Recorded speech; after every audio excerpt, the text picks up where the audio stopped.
झांसी में जमीन घोटाले और दबंगई का एक सनसनीखेज मामला सामने आया है, जहां समाजवादी पार्टी से जुड़े नेता महेश कश्यप समेत 5 लोगों पर गंभीर धाराओं में एफआईआर दर्ज हुई है।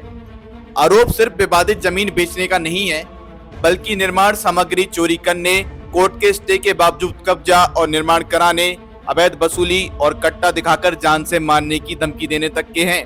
पीड़िता का दावा है कि एक ही जमीन के कई प्लॉट अलग अलग लोगों को बेच दिए गए। एफआईआर के मुताबिक शिकायतकर्ता महिला ने साल 2015 में नया गांव इलाके में अराजी नंबर 650/10 के 2 प्लॉट खरीदे थे।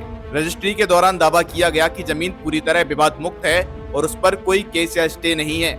लेकिन आरोप है कि जब महिला निर्माण कराने पहुंची तो महेश कश्यप और रमेश रायकवार मौके पर पहुंचे और निर्माण रुकवा दिया। पीड़िता का आरोप है कि निर्माण सामग्री से भरा ट्रक मौके पर खड़ा रहा, लेकिन काम नहीं होने दिया गया और बाद में वही निर्माण सामग्री गायब हो गई।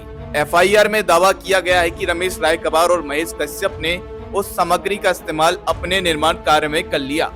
इतना ही नहीं, एफआईआर में आरोप है कि जमीन पर जबरन खुदाई कराकर सीवर टैंक बनवा दिया गया, जबकि मामला कोर्ट में लंबित था।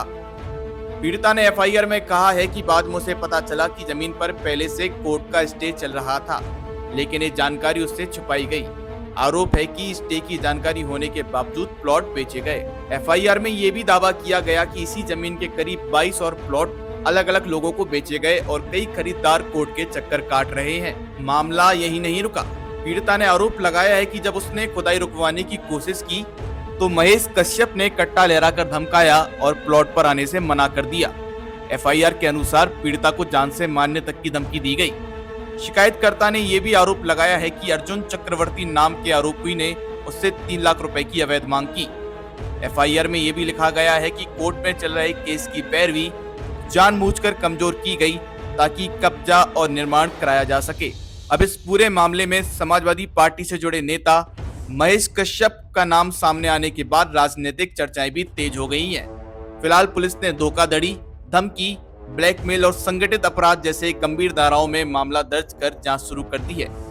अब बड़ा सवाल ये है कि अगर जमीन विवादित थी तो रजिस्ट्री कैसे हुई?